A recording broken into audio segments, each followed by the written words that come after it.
Welcome to the Slab Podcast, episode 106, where the grades matter. There are no rules. How you doing, Rusty and Professor Oak? I'm doing good. Awesome. Fantastic. How exciting is this? We got Rusty in the house. I feel like I'm fangirling right now. Yeah, we were talking. You were a mod of Rusty's on his channel. I did not know that until last week. Yeah, a little bit, a while back. I mean, I feel like I haven't been on YouTube that much on the viewership side the past couple of years. Things have been crazy, but there's a bunch of YouTubes I've helped with over the years, and yeah, I mean, this is exciting to have a real life superstar in the house joining us. I'm really excited. Glad you're here with us, Rusty. Definitely. So go ahead, Rusty. I haven't ran a live now in over a year, I don't think. So Dang. I was trying to think. I'm like, man, what was the last live stream you did? Who was that with? PK or? Oh wait, actually, I did run one when the pre-release Raichu went into auction, but that wasn't for like opening. That was just like a random live. I went live, until the price ended on it. Heck yeah. Yeah, it's been a little bit. That's awesome. Well, we're honored. We're honored. I was thinking I was going to do like an April Fool's joke on the entire people watching, thinking I didn't even think when we planned this that this was April Fool's Day. Just start the live without you in there. Just kind of start doing the regular episode for a couple minutes. But I didn't want to keep you in the lobby waiting for my joke, but it would have been pretty hilarious. People would have been panicking. No, I'm sure they're ready to see you guys. So, oh yeah. All the stuff I say is the same old stuff over and over again. Nah. So yeah, I appreciate you again coming on. I know you've watched at least some of the episodes. I remember you were commenting on some of the videos in the back, probably a few months ago, a year ago or so. We have a spicy comment we do every week, and last week I actually won it, and I thought it was pretty fitting for what I had said. So we're all going to take turns kind of commenting on it, and then also doing a spicy comment for next week for our next episode. So we got to keep it standard, can't go away from it. But last week I had said, if you're not selling everything you own right now, what are we even doing? So I'm going to let you go, Rusty, first, if you'd like to kind of think what your thoughts are. Is that a good take, bad take? What are we thinking? I think you definitely need to be at least selling something right now. The prices are, I mean, they're just kind of ridiculous for a lot of the stuff. Typically what I like to do is if I'm looking at a card and I'm seeing the price and I own it and I think to myself, that's a high price, but I'm going to keep it. I like to ask myself again, okay, what would I buy it at? And so, Giovanni's Persian was a card that it was kind of a flip for me because I had bid $10,000 on the PSA 10 copy, and I'd won one that was a CGC copy for $500, and I was like, will I actually pay more than $10,000 for this card? And I'm not going to. Like, I would rather have 20 copies of this CGC 10 for $500 a piece than to have the one that there may not be any difference in the card at all. So I have put up quite a bit of like my graded WotC PSA 10s. There's a lot that I'm still keeping. I'm getting a ton of questions right now. Am I selling out? Am I just moving everything from my collection? I'm not, but I am pivoting with the market because I think it's smart if you can sell into the highs of some parts of the market at different times, you can buy into others. I think that's how a lot of collecting has to go. If you're always buying and keeping everything, then, I mean, you have to have a good chunk of income coming from somewhere else. But for me, this is a full-time job. So I have to make sure that I still keep some of my collection in check. Because if I don't, it's just going to run rampant. Taxes anything you put into your personal collection has a very high tax rate versus the stuff that you can buy, sell, get rid of. And I feel like that I could acquire it back sometime in the future. And if I can't, I'll be okay with that different label for the same card. Yeah. Very well spoken. How do I follow that? That was such a good response. That was like, no pressure. it was right on it. I think that's exactly exactly exactly everything I was feeling and more. Ditto. Yeah, yeah. I mean, really, it's like for me, I feel like it's like almost like a pulse check on some of the stuff in your collection or some of the stuff that you've got that you're selling, even collection. I know in the past sometimes I've had stuff that I've had listed and I've had listed high because I don't really want to sell it, but it's for sale. Now's the time where like you probably could sell it for that high price. Like there's some of the things. I mean, I've been seeing some modern Pikachu's going for $1,000, and Yeah. so, like, what is happening, guys? Like, this is it's a little crazy. So yeah, that was a really solid response, Rusty. Like, I really think, just the overall perspective of something like there's got to be something where right now you can optimize. Like this is a real good time. There's not really any bad areas that I've seen where it's a bad move. I did sell I sold a She-Hulk the other day at auction and it went for like $10. There's a PSA 10 pop one. I'm like, are you kidding me? Like it, but so some stuff isn't doing that fantastic, but Pokemon, whew, yeah, there's got if you guys aren't selling, you gotta do it. I don't know if that's that spicy too. Gotta say, I don't know if that's too much of a spicy comment. I feel like that might be a little jab at you there, Josh. But is that spicy? Tell us why it's spicy. I want to hear your response. Well, I think somebody overpaid for a She-Hulk first. Like someone just that's probably like a $4 card to be honest. But I don't know, man. I like because I don't do this full time. I have a full-time job and I buy, collect probably more than I sell still today. And I completely agree. I definitely like the CGC value in some cards. Like give me a CGC 10, a quarter of the price of the PSA 10 all day. I'll sell the PSA 10.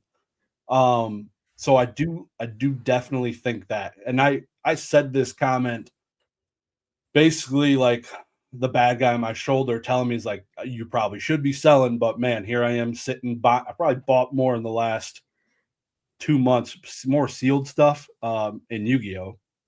And now Yu-Gi-Oh! Is going up and I feel bad. I should probably sell some Yu-Gi-Oh! I originally started collecting it because it was cheap. It wasn't even work, like it was cheap.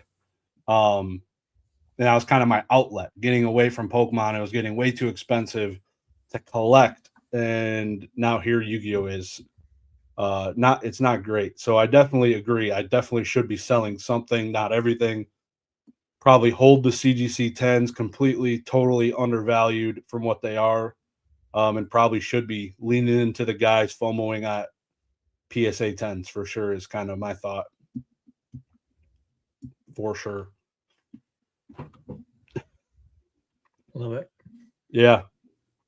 So you had mentioned I saw, I think one of your Instagram stories, a Typhlosion T17 with like a red dot error or something on it. That was your card sold? Yes, it was. The red dot is really kind of irrelevant to the price on the card itself. For one, it's not labeled, but it is an officially recognized error with PSA now. I think there are at least three of the 13 that are in the pop that have the red dot. But when I was trying to sell the card, I didn't even mention it because, for one, I don't want to get it reholdered. I don't want to pay for that risk, especially since there are no like official values out there if something did happen. And but I was kind of in the dark. You know, somebody made an offer on that card before I even put up up for sale because they saw that I was listing other PSA 10s, and they made an offer of 250,000. And I sent a message out to Zach. I'm like, this is a good offer, right? This is pretty strong. And he was like, no, it's not. And so he gave me the down low on, what the market price was. And, that same day I had two people saying, hey, if I get to 350, can we make it happen? And so I just decided to go ahead and list it publicly. And I thought for a while there he was going to get me one guy that potentially would have even paid more than that. But 350 ended up being the final sale for the card because I did want to get it before the Heritage auctions. I had planned on kind of trading that out and buying the Skyridge lot, but then it went for like 1.2 million. So I mean, it was just way beyond what I thought it would go for. I was hoping I could scoop it in for, you know, quite a bit less than that. So I was trying to get the funds quickly. And so somebody offering the 350 more liquid rather than a possible sale, you know, even higher than that could have happened, you know, if I'd waited another week and had patience. But yeah, that's a lot of money. I mean, because there's no market data out there about a sale happening at that price other than all of these private sales that have happened previously. I didn't know about a 200, a 250, a 275, and a 350. Apparently, all four of those had transacted in addition to the 350 that just happened. Were they recent too? Do what? Do you know how recent they were? Well, one of the buyers was telling me that he got one for 2 and 250, and another one said that he got one for 275.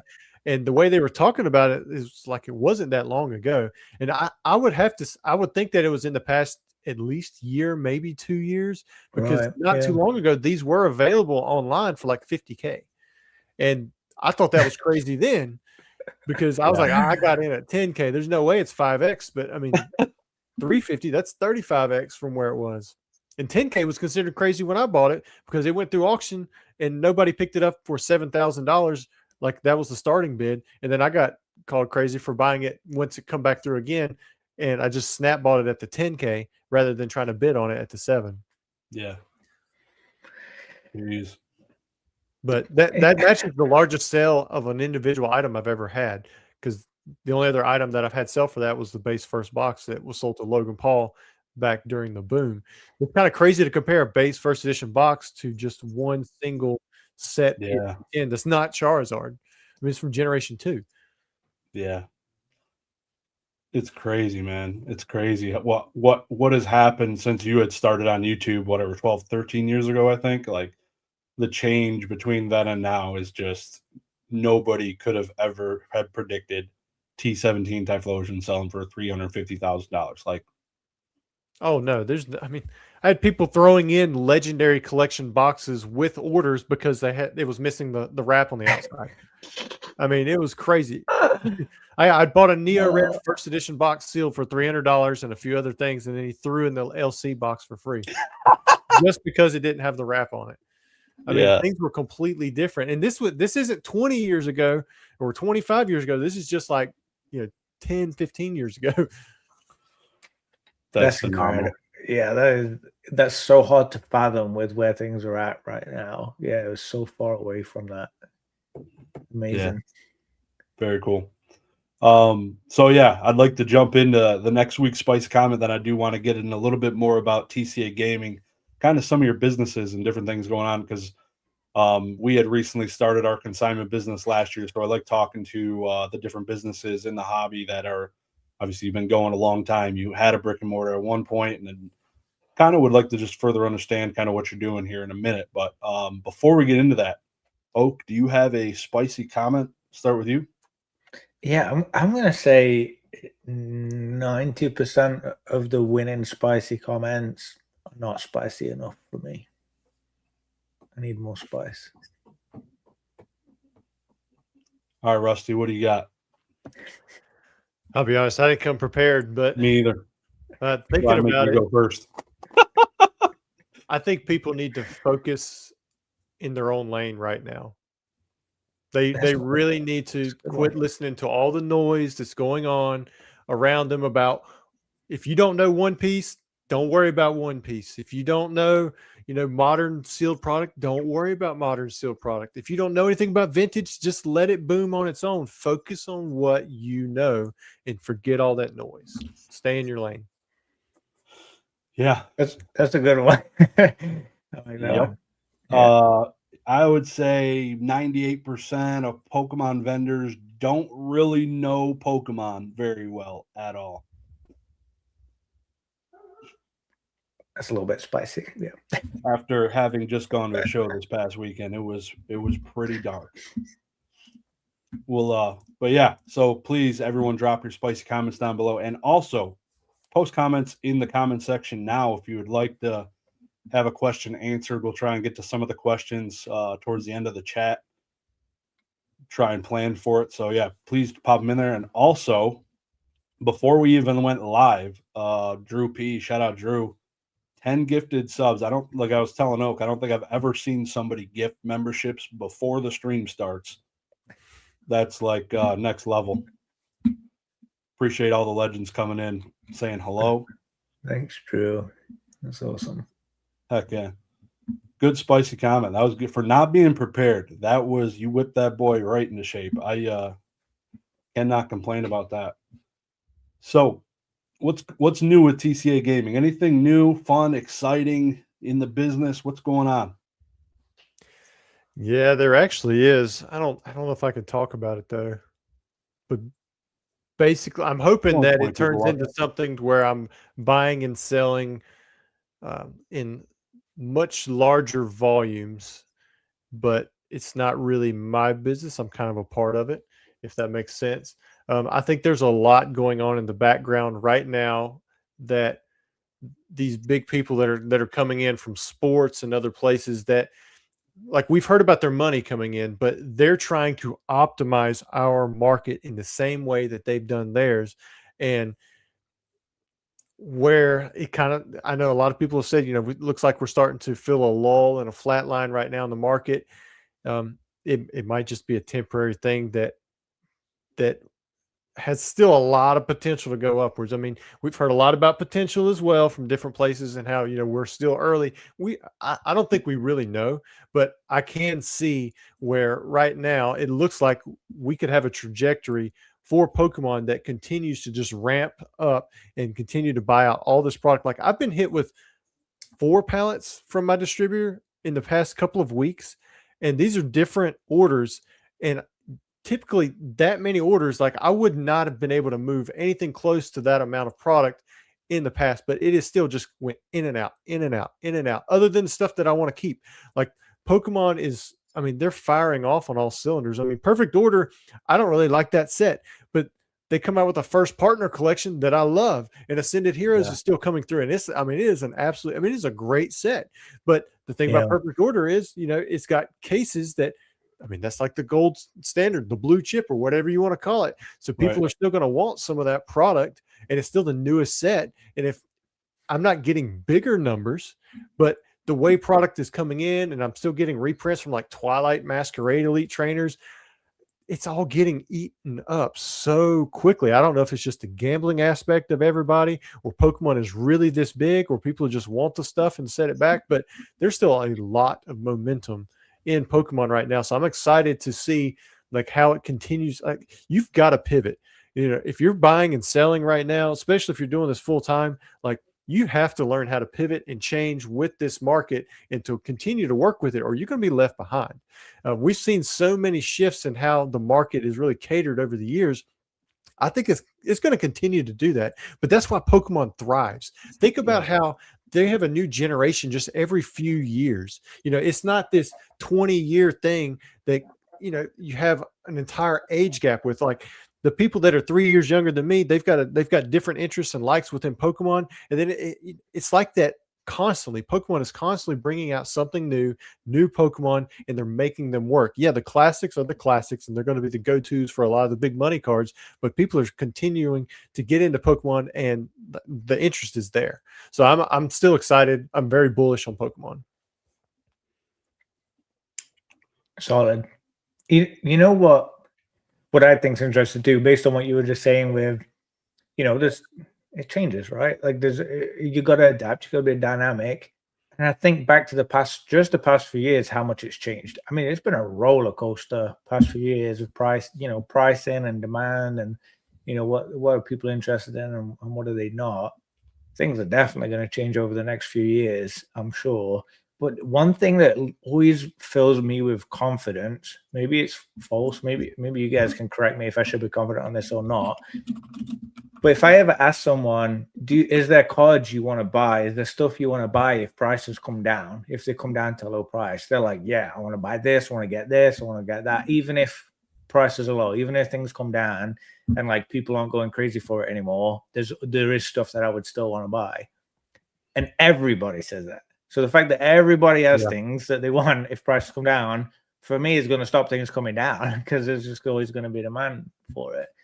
So that's, like, I guess, my own little mental justification for why things are doing so well. I am surprised on how very well they're doing right now. Like, you know, like you were just saying, Rusty, like there's demand for pretty much everything. It seems like there's really nothing that isn't selling Pokemon wise at the moment. You know, I think the biggest threat to Pokemon is counterfeits, copyrights.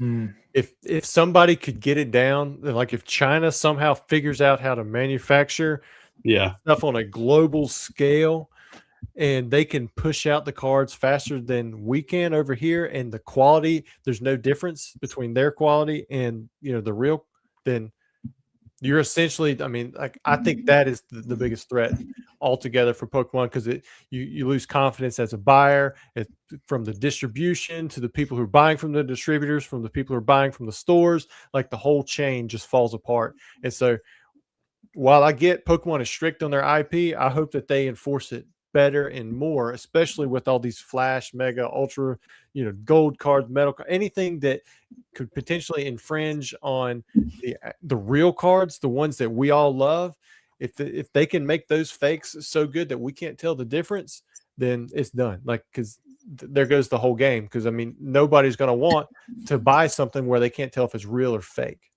Yeah, no trust. Yeah, that's kind of what happened. I think it was original MetaZoo. I feel like there's a lot of Kickstarter boxes out there. It was originally only 1,000 made, and there's definitely seems to be more than that now. I don't know. It's scary for sure what is able, and even in the industry I'm in, people replicating fasteners in cars. Like, it is insane the amount of stuff just getting copied and pasted over there. It's really unfortunate for sure. I wanted to go back to, you had mentioned like all the sports card guys coming into the industry and into Pokemon, and really they're going to start driving and making some of their businesses over here and kind of just developing it.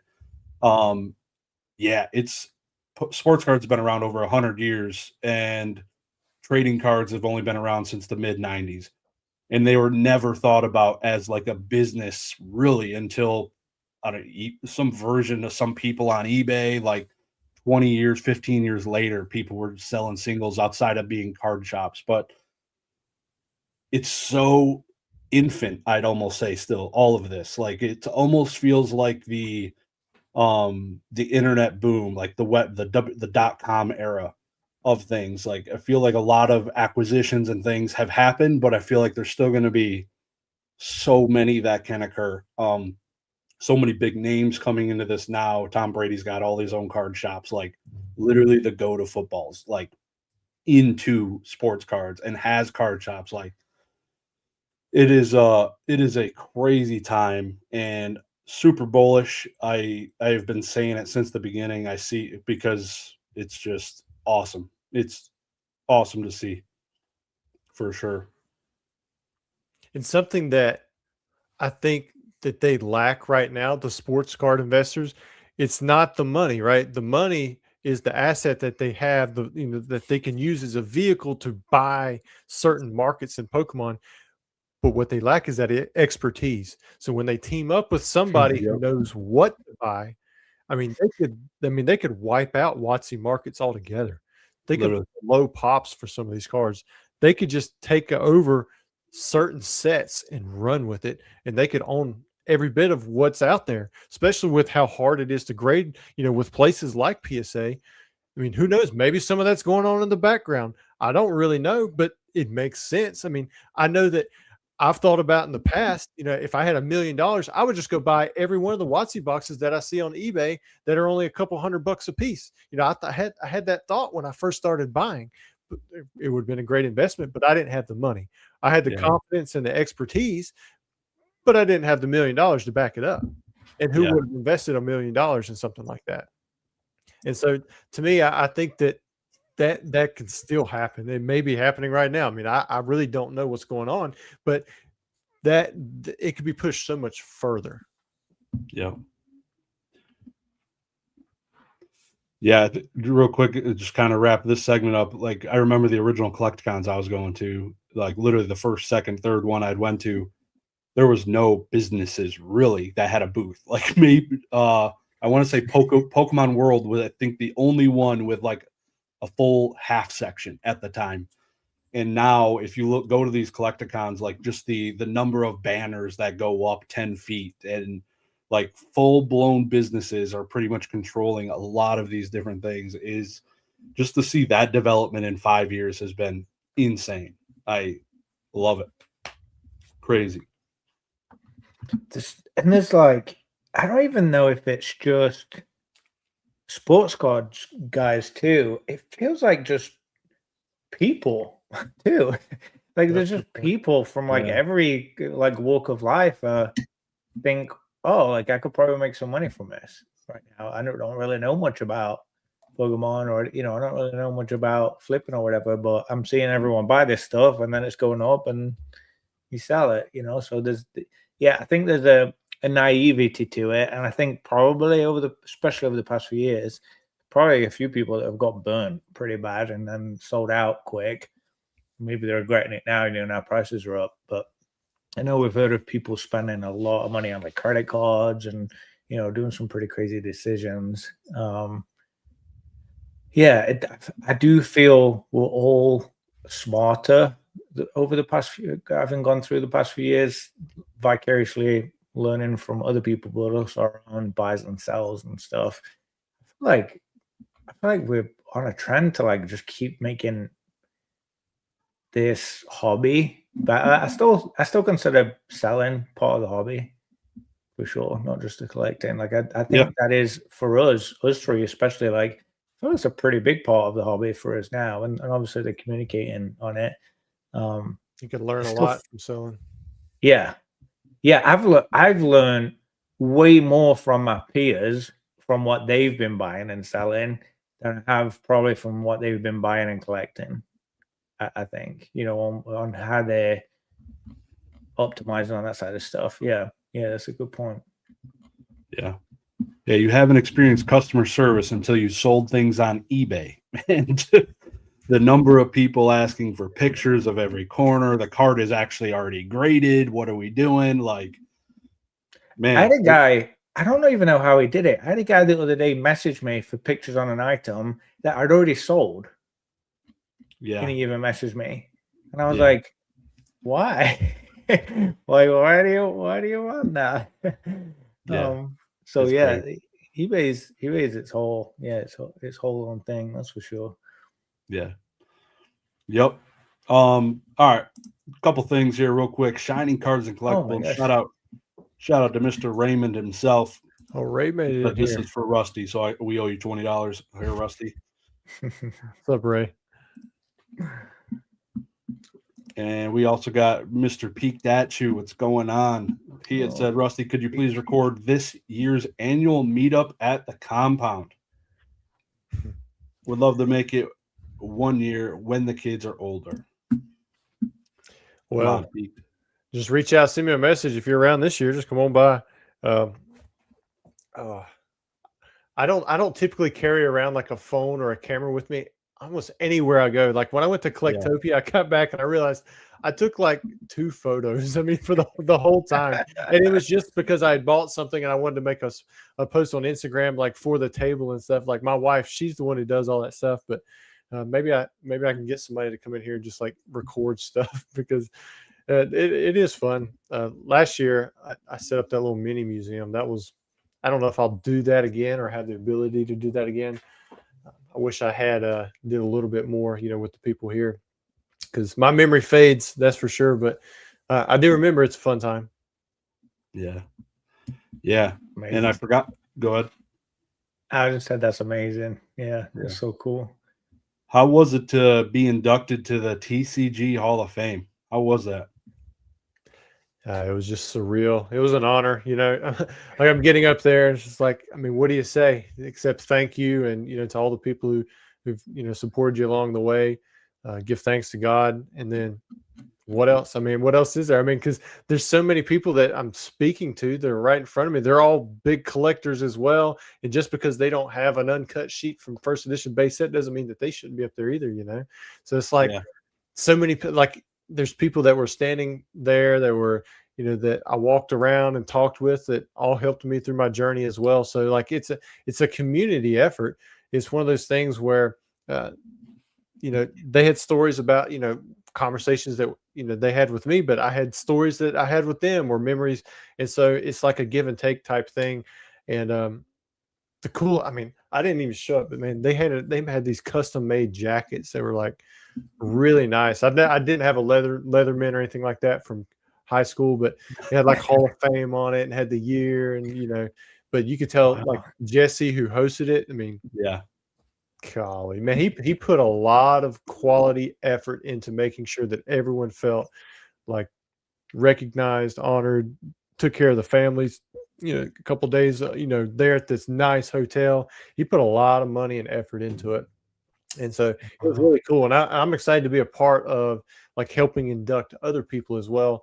I know that, we're going to try to pull in other collectors that are more like really niche. They're super focused, for what they know. Like you've got people who collect the jumbos or, specific types of errors or, things like that are really important to the community as well, because it's all of those groups of people that make up this Pokemon hobby that make it to where a Weedle can be important. You have all these different Pokemon collectors and different types of things, people who collect stickers and pins and coins. And so it was cool, kind of seeing how he brought certain people together and then put on the event in itself. And it was really cool seeing that museum too. Some of these people that I've seen their collections before, but I've never seen it in person. Just seeing like all these illustrators sitting right in one box, and then you have this guy with the highest graded alpha cards ever realized, and this crazy stuff. The museum itself was, I wish it was closer. Would have been so cool to go and visit, and would have been worth the trip to Canada, but a little bit too far for me at that time, unfortunately. Would have been sick. Isn't it like a hop, skip, and a jump for you though? I mean, Canada is 45 minutes away, but that part of Canada is like it's like another country. Like it's so far away. Yeah. Oh, I didn't realize that. Yeah, I know Canada's it's quite wide, isn't it? It's huge. Yeah. No, it was a distance for sure. I think Canada is second only to Russia in size, country-wise. Checks out. Yeah, you couldn't catch me wanting to drive east to west in that country. Holy cow. Maybe if I was retired, that'd be cool. Both full of snow too. Yeah, that's funny. Yeah. Yep. I know you got experience with snow at your house in North Carolina. I saw a video of you sliding up and down your driveway. How was that? Yeah, it was kind of crazy because we haven't had a good snow in a long time, but right before, about 5 days before we were supposed to get our flight out, like we got hit with, it was like 3 inches of sleet. I mean, it was just like straight ice. So it didn't melt. And I ended up having to hire somebody with a skid steer to come down our road and plow it because my tractor, it couldn't break up the ice. Like it's a 14,000 pound tractor, but it's on wheels. And so like, I'm like doing a wheelie with my blade down, trying to break the ice, and I couldn't do it. And I was like, eventually it just turned off. So I was like, hey, can you come, clear my road? Cause I have a flight out tomorrow. And so they ended up, they got it cleared so that we could actually get off of the road onto the main roads, which were fine. But then we get to Canada, it had gotten down to close to zero where we were. Get to Canada and the low is 41, highest 51. Apparently it's a rainforest up there because it's just temperate, and they hardly ever get snow. And it's like, how does this happen? That's awesome. Yeah. Did you get to go sledding or anything in North Carolina? You get to live it up? Yeah. I mean, sledding is a lot of fun on ice, but we got plenty of hills back here. Like we rode around the 4-wheelers and the go-karts and stuff. And then, you just go sledding whenever you want. The hills all over the place. So that's cool. It sounds similar to the area I grew up in England, and the hills for me, I was into motorbikes. So I used to love like the valleys and the dips and the turns, going through the hills and stuff on a Sunday morning, on your day off kind of thing. And yeah, same thing. If there's ever snow, you get like a trash can lid or something, something to slide down on, and yeah, it was awesome. But I'm in Florida now, so I haven't seen snow in like eight years since I was last back in England. Before we paved our road, this was probably 4 or 5 years ago. I got out the bulldozer one year, and we tied the canoe to the back of it, and we went down the road on the bulldozer, pulling somebody, in the canoe. So that was fun. It's fun. It is a little scary when you start going down the hill, though, because the canoe starts going faster than the bulldozer. So as it gets, you get afraid because you can't really see, and if it slides up into them tracks, I mean, that's game over. So yeah. Just a quick reminder, or first time, not a reminder, but link down below is every single one of Rusty's websites, the eBay, the Instagram. Go check it out. YouTube, of course. Definitely go check it out. Some of the earliest content, probably right after PokeRev.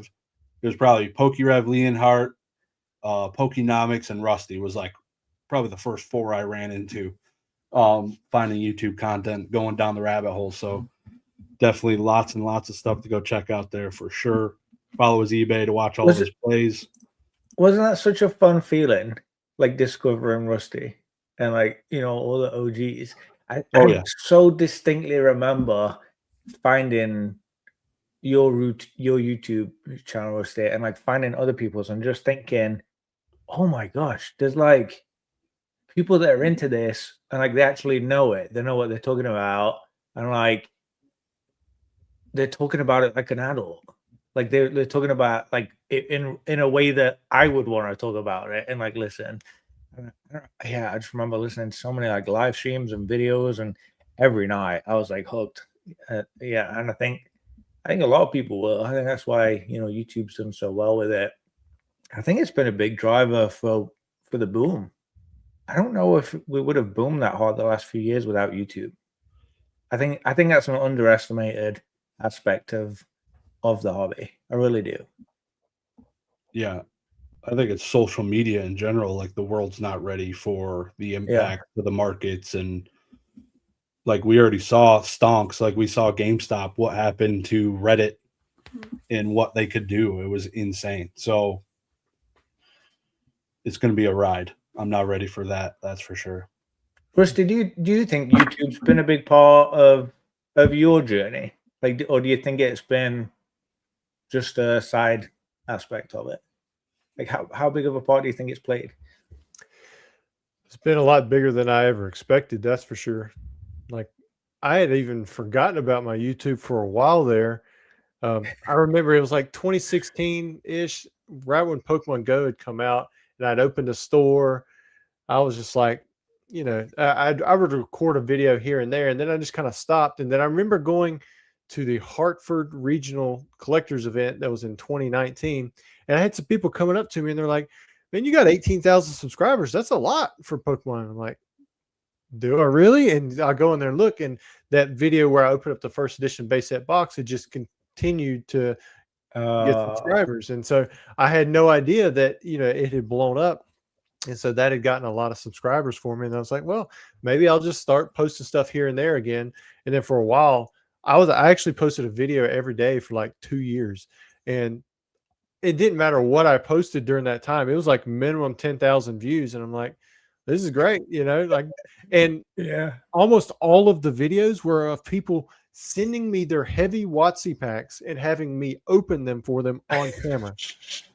And so I was crazy. 2 weeks out. There were so many packs that people were sending me to open for them. And I wanted to make sure that they got a quick, as soon as they sent them to me, they wanted me to open them. So I would record the video, put it as unlisted, and then send it to them. But it would just be a 3 to 10 minute video of me opening up these packs. It would just be crazy now to open. I remember one guy, he was like, all right, I'm going to buy your last 10 Expedition Heavy packs. And then somebody went through, and then people started sending me their packs to consign. They were like, hey, I'm going to send you all my Skyridge Heavy packs, and I want you to sell them for this price. Can we do it for this rate? And I'm like, yeah, I can make money. I can open your packs, and then I can grade the card for this other guy and make money off of it that way. I mean, it was just and advertise for myself and get paid by Google and YouTube. So it was just it was all coming in from these different directions. And of course the margins were technically smaller, but it really opened up the door for me. And I remember when I put the brakes on YouTube because it started getting a little bit overwhelming. It was the last video that I did in a live stream where I opened up a base fossil and a jungle and base 1999 2000 heavy packs, like all in the same night. And so it was the original 3 boxes plus those 1999 2000 heavy packs. I opened up 3 base set Charizards, if I remember right. I mean, it was just insane. Like, I'll never have that again. But then after that, I put on the brakes. I was like, oh, this is just too much money for one night. And it's a lot of Watu. There's no way I can keep up with it. And then I tried starting it back up, 6 months or so after that. And I noticed the algorithm had changed. And so, like, I saw a significant dip in it. But, like, even now, it's a way for me to, like, communicate certain things out there. And I don't put as much emphasis on it as I probably could have at one point. Yeah. And made it really grow. But I still enjoy that I get on here, and I probably listen to more people. Well, I know that I listen to more people now than I actually put onto YouTube, but that's not the way it was. Probably the first 4 or 5 years, I didn't listen to anybody other than the few like OGs that you guys may not have even heard of, like the SMG Quest or Lady K, or some of these others that got out of it because there wasn't a lot of long form content that was around. It was mostly ripping ships or people opening up the newest product, and that stuff bores me. Like, I understand all that stuff. I get it. I don't like watching the the live stream kind of deal, but if I can listen to somebody while I work, that works out great. And I only recently got the little AirPod things, so when I had people over here, I didn't ever want to play it out loud because I just thought that was rude. And so now that I've got the AirPods stuff, and if my mom's over here, even if, like, I know it doesn't bother her, now I can listen to stuff all the time. So I listen to a lot more content. But yeah, I think YouTube, not only for me, but for everybody, I think it makes a difference. It gives you an additional way to, like, reach back into the past and then also connect with people that are putting stuff out daily that will connect with what's going on right now. Solid. Yeah. I mean, it's like, I completely agree with all that. And it's nice hearing your experience of it, because you really have had success for a long period. So you've seen ups, downs, changes, you've gone in and out of it and stuff. So I was curious how you felt it played, into your journey. Because when I think of Rusty, I think primarily of you as a YouTuber. Like, like, obviously that isn't what you're primarily doing, but when I think of you, I think of a superstar that I get to listen to and, like, see what he's doing and what he's talking about and stuff. Like, that's almost like my relationship with you in that sense, my experience with you. I'm not sat in that room with you, seeing what you're doing, working all day kind of thing. So when you are recording or talking about that stuff, just like everyone, like, we're all kind of like living vicariously through you, and it's fun. It's awesome hearing that. And I really enjoy hearing about your success. Like, I really love hearing about people's successes, like what things are going well for them, how things change, how they've adapted and stuff. And I feel like you've got a lot of stories to tell, different things, different cards, different products, different people you've interacted with and stuff. So that's been, I think I'm saying what everyone's probably thinking, that's listening. It's not just me. But you definitely, even when you're saying when you just add 10, 15, 20 subscribers, you got a lot of fans. Yeah. You got a lot of people that like listening to you. So optimize on it. Yeah. Like, we all want more of Rusty on YouTube for sure. Definitely.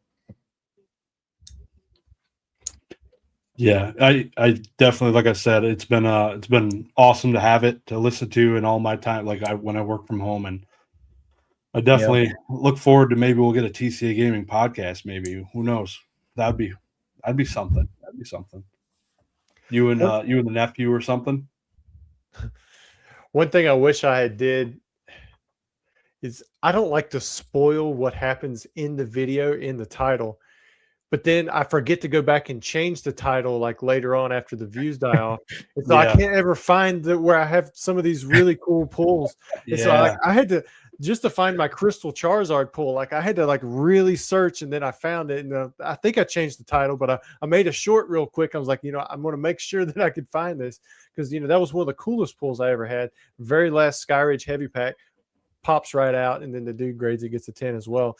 But that's one thing where if you have so many videos, if you're doing the YouTube videos and you have something really cool that happens, make sure you put it back in the title or some way to easily find it, bookmark it or something. Even if you don't want to spoil it at the beginning, go back and change it. Yep. Yeah, I definitely lost some of my cool videos that I just 800 deep now, and I just can't find those cards I ripped out of packs. Besides YouTube, what are some of your different avenues? I know it sounds like one part of your business you can't talk about quite yet. I can't wait to hear about it. But what's your primary? What do you got going on? Like tertiary, secondary parts of your business? So eBay is going to be probably the main day in, day out grind, money that comes in. But I get a lot of private sales as well through Instagram, through people just messaging me. But also I get a lot of I buy a lot of collections that same way. I actually shut down my website here recently because I wasn't using it. And I was like, hey, let's just put it on, hibernation mode or whatever it is, because I don't want people's information somehow getting hacked out of there. I had an issue with that one time. And so that was not fun having to reach out to customers, be like, hey, it may be compromised. I don't know for sure, but still it wasn't fun. And so really it's eBay and private sales, but I also get income through affiliate markets and through advertising. So like YouTube pays some money, so does Google, eBay Partner Network pays some money. But really, I think the biggest one that pays right now would be PSA. Like they have a really strong affiliate program where right now, if somebody uses my code, then if it turns over to a customer, they pay me a certain amount. And so for whatever reason, that's really ramped up this year. It had almost died off at the end of last year, and then now it's doing really good. But of course, I make money like with PSA, but I don't do like by sending cards to them. I pay them to grade cards, I get them back. But I don't do middleman services anymore. That used to be a part of my business that it was booming. Like I could take in just about as much as I wanted, and I had a healthy margin. But man, there was like, to me, that was a dread. Like I loved seeing the cards come in, and I loved seeing the cards come back from PSA. It was that in between that where you had to deal with everything from the submitting the card to getting it there to check, watching it go through that little pizza checker or whatever it is, the status, and emailing the customers back and forth, and then having to deal with them come back and then having to ship them out. It was just a very long, grueling process. And that's a door that I could always open back up again if I needed to. But for the most part, I didn't want to, and I don't have to. So I don't focus on that. But one thing that I do hope comes along in the future is more so grading like sealed products. I really like the idea of X-raying like products that are very high end, just for that added security of saying, hey, here's a letter of authenticity. We're saying it's real because we've X-rayed it, and then possibly grading it as well, assigning a condition, encapsulating it, preserving it. And that goes along with the letter of authenticity. But I think the problem that they have right now is being able to scale into something reasonable really at all that could capture a market. But if it gets taken over by somebody like PSA, they see the proof of concept and they can really scale it out. I think that there's going to be a lot of potential for business there. Yeah. I think having done and doing sealed consignments, the thought of graded sealed product would be amazing. That would be next level. I know I had seen some graded like Japanese 151 or boxes before by the VGA great parent company, CGA or something.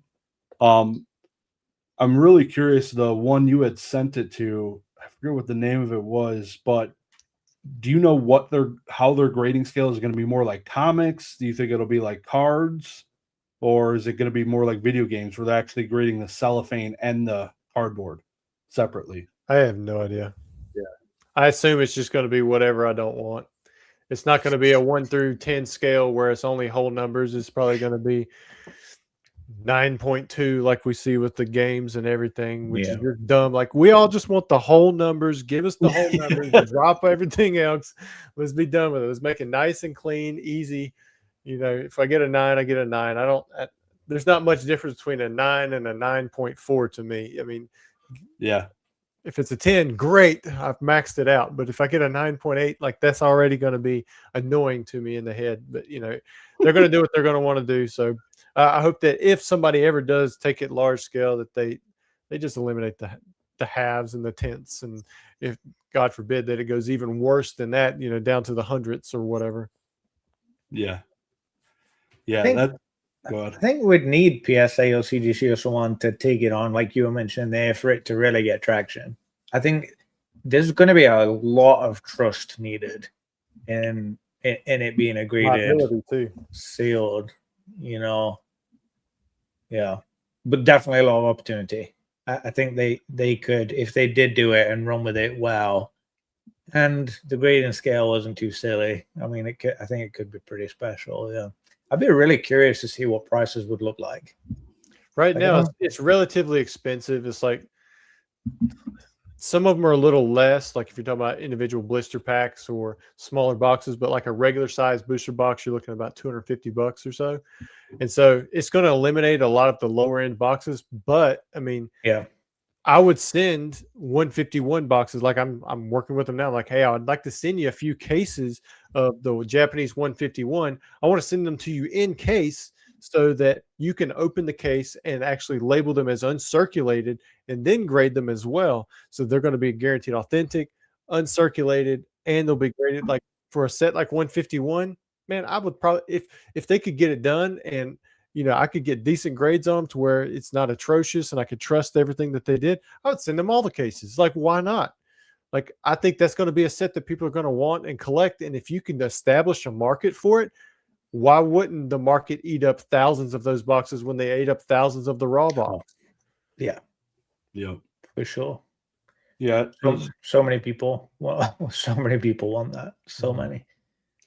It's interesting just thinking, because I will follow a lot of the graded video games, how uncirculated on a graded video game is almost a negative thing.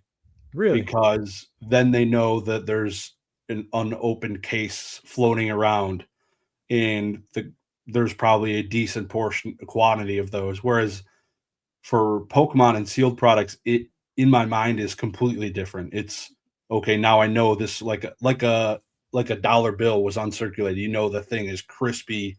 It's almost like currency. It's really weird how it's different in my head. What are your thoughts on like that versus video games? I know you have some. I don't know if you have graded video games, Rusty, but see, I used to have the video games, but I couldn't tell the difference between the fakes and the real ones, or at least I couldn't well enough, because I used to have every single one of the Pokemon, like Game Boy Advance, you know, Game Boy, every version I could find. And I was like, you know what? I'm gonna get burned on this. So I just moved away from them. I sold everything that I had. But I would say that it would be less. I don't see it being a hindrance with Pokemon, because there's going to be, what I'm thinking of is at scale, volume, a ton of them.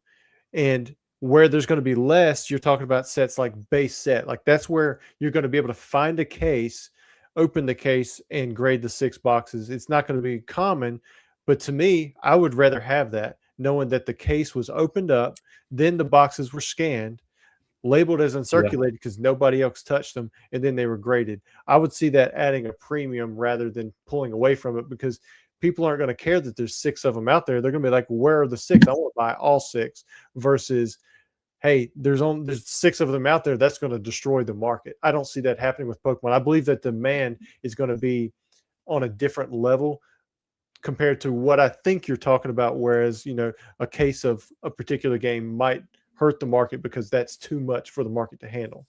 Yep. Am I interpreting that right? Yep. Exactly. Yep. Exactly. So, how are you balancing? Obviously, family, work, all these kids' activities. Probably partial Uber driver built in there with all the kids' activities. How many hours you working, and like how are you doing it all, man? Well, we don't have Uber drivers around here. But you're the Uber driver. You're the Uber driver. Yeah, I'm the chauffeur. Yeah, well, exactly. Some mornings are early, some mornings aren't. I mean, I got I don't know, maybe 6 o'clock this morning or so, but everything's here on the compound. So, you know, I got up, I did shipping this morning. and then I went to a special chapel with the kids for about 45 minutes. So that's about an hour and a half travel, getting ready, getting there. But then directly from there, I come back here. I had a Zoom call with somebody. Then I went back to work, had lunch. Actually, I took off early. Went, sat around the pool, and played with the kids for a while, for a few hours, and then we actually watched Like Mike right before I come here. Took the kids in, and now I'm doing this with you guys. As soon as I get off here, I'm gonna go take a shower, lay down with my wife, get up in the morning, probably do it all over again. So I think that for a lot of it, it's making sure I have time for the things that are most important. And then because I am in a privileged position, I squeeze in work anytime that I can, but I do it after the stuff that's more important. And I do that as much as that I can. If I can spend time with my family, that's what the work is for anyways. So I'm going to take advantage of that while I can. If I need the money, then, I work with my wife. I'm like, hey, I need to buckle down this week. We've got to get in extra hours, extra work. But every day it's still a grind. I get up, I come here, I work the shipments out, make sure everything gets packaged the way it needs to be. My mom helps me out. She takes the stuff to the mail. And then, I mostly deal with conversations on Instagram and email and going back and forth buying collections.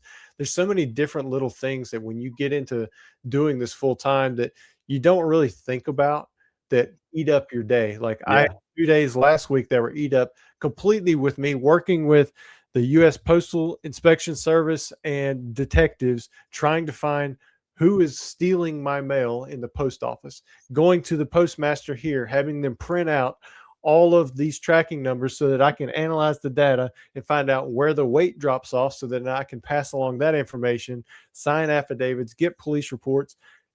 And, it happens. But when it happens, you have to make sure that you take care of, what you need to first. And then if you have to focus on the stuff was stolen, you definitely have to. But then, focus on that after your customers or, and customers after your family. And so it's a balance. But for me right now, I feel that I am privileged and that I can just kind of push stuff around. A lot of people don't have that privilege. If you have a full-time job, I mean, that's your focus. You got to make sure you show up, or otherwise you don't have the paycheck that you can use to take care of your family. And so you might have to work real late at night. There were days where I would work through the night so that I could get out the $400, $100 orders the next day. Like, it's a grind if you want to make it work. And sometimes you just got to buckle down and deal with it. And then maybe later on you'll have those days where it's a lot easier. Yeah. Well put. On the missing cards, because I saw your Instagram story, is a base set Venusaur Pristine 10 was, I think, the one picture I remember. I don't know if there's probably other mail the way you made it sound. My success with chasing down FedEx, USPS has been horrible when they lose packages. And they don't seem to roll out of bed to care about much anything. Have you found success? Obviously not maybe this instance, but how has that gone for you in the past? Unless you know somebody, no, not really. I had a sample Pikachu go missing back in 2024 through UPS. Just figured it was gone. They reached out to me January of 2026 saying, "Hey, we found the package.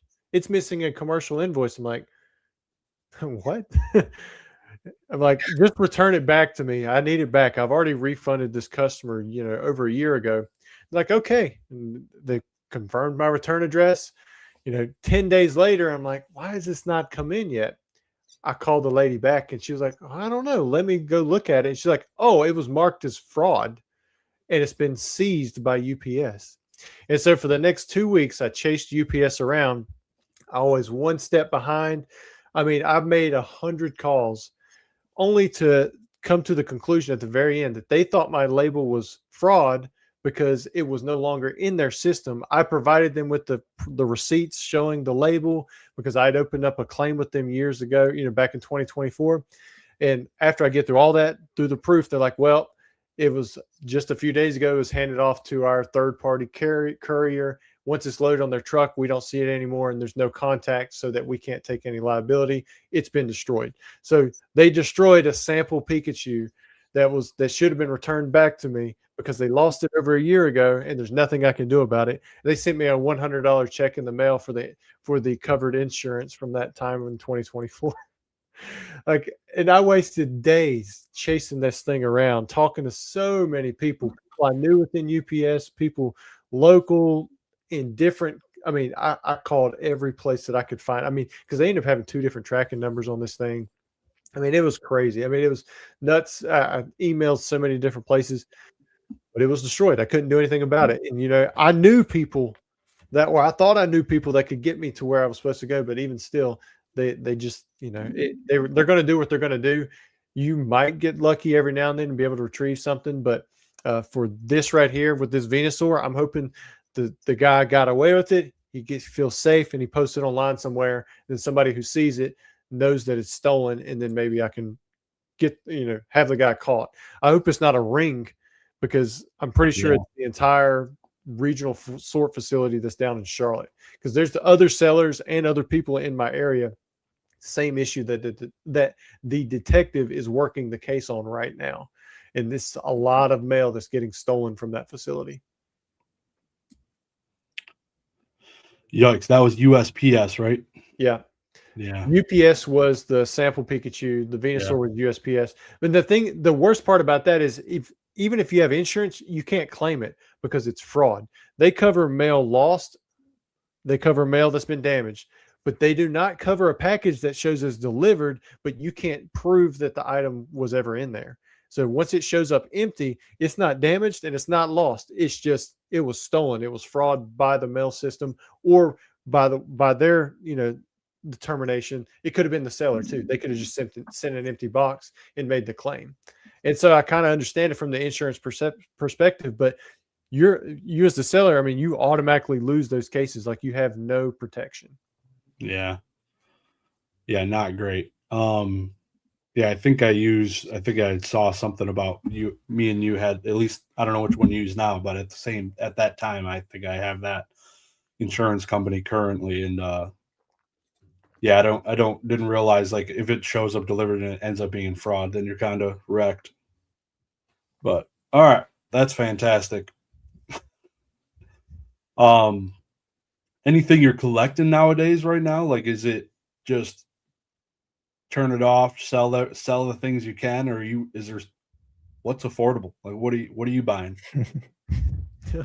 Well, I had somebody else approach me with some more uncut sheets. I mean, so I don't know, if I see something and I buy it and I think that, I should keep it for the price that I paid, then that's what I do.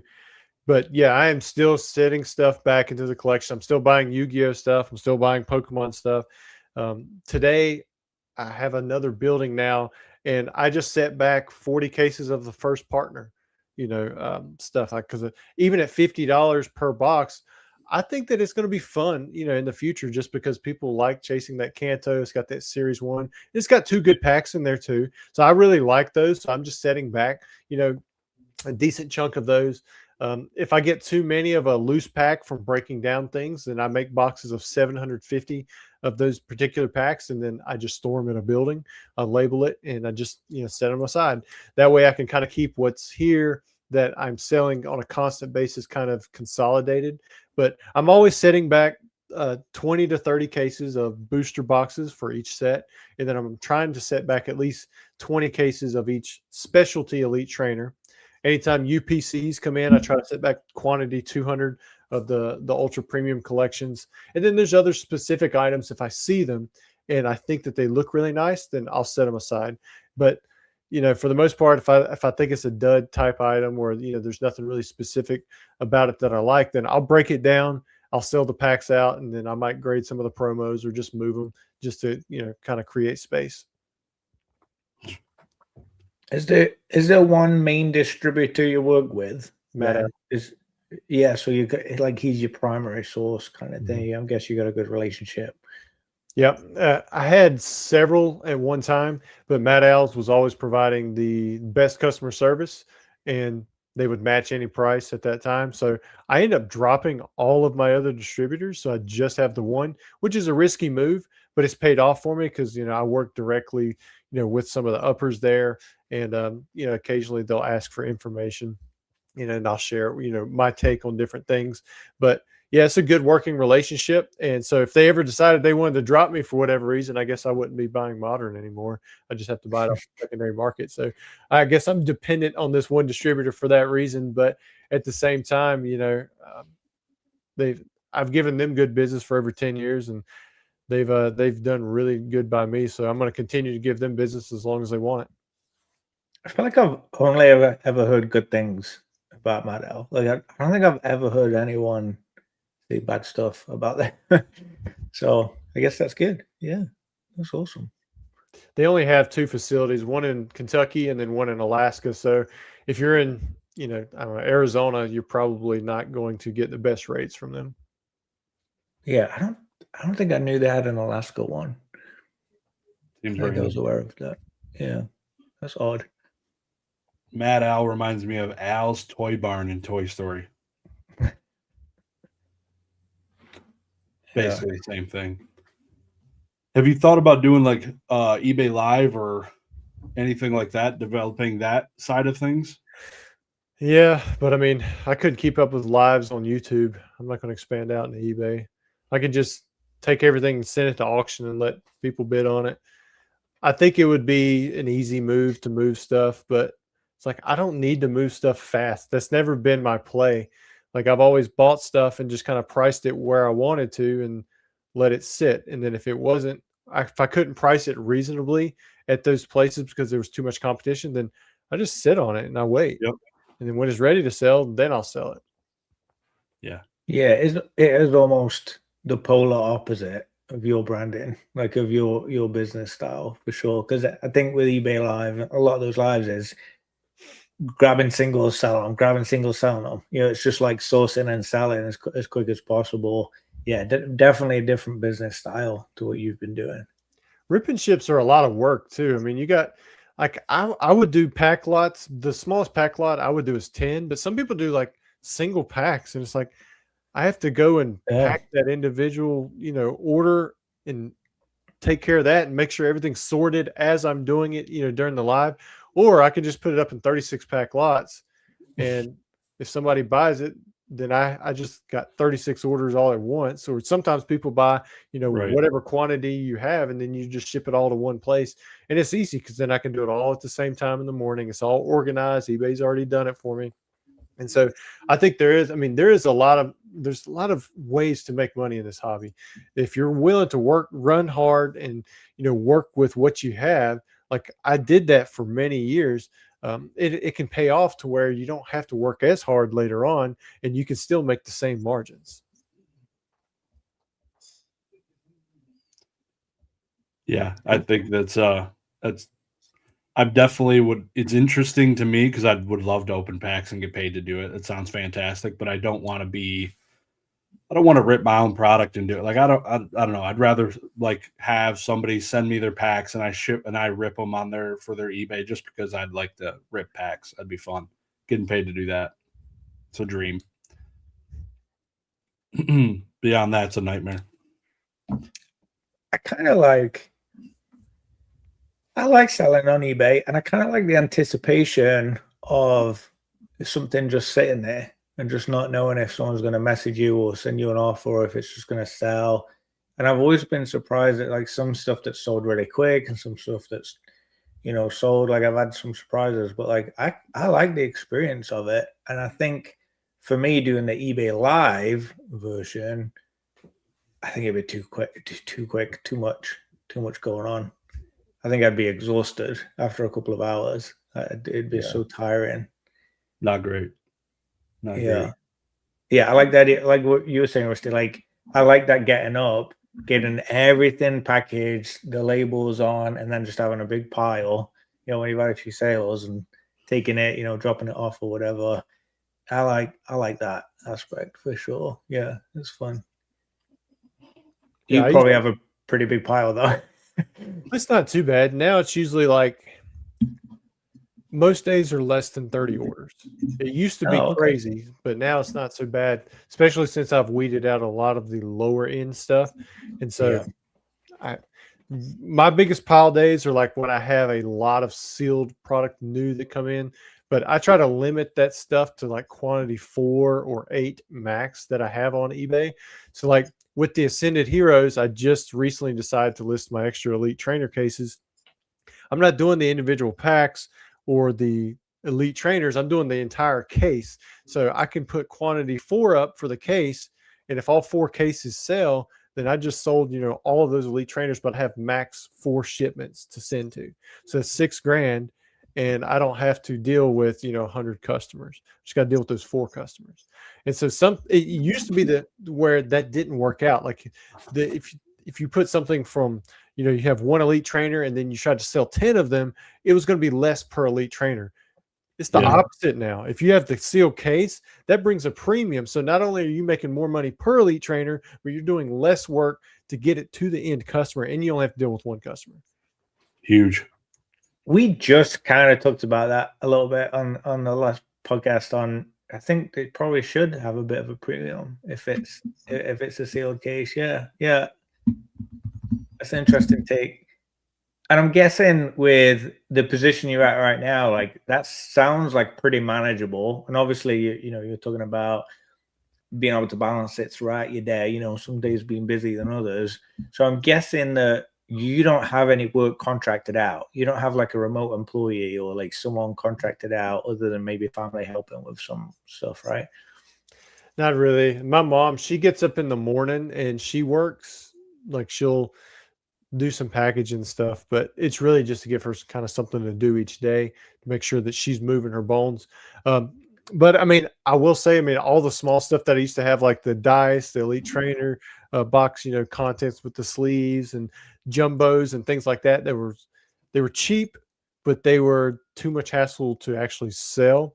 I've moved all that to Pokemon Wonder, and he takes care of that stuff through his own eBay. So like he took on all of that product, which cleaned out 2 whole rooms for me.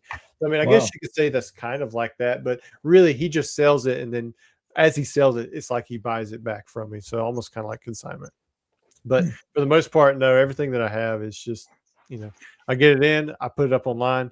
And the cool thing about when you sell on eBay is that if you're not getting a lot of sales, then you're going to have more time to be listing items.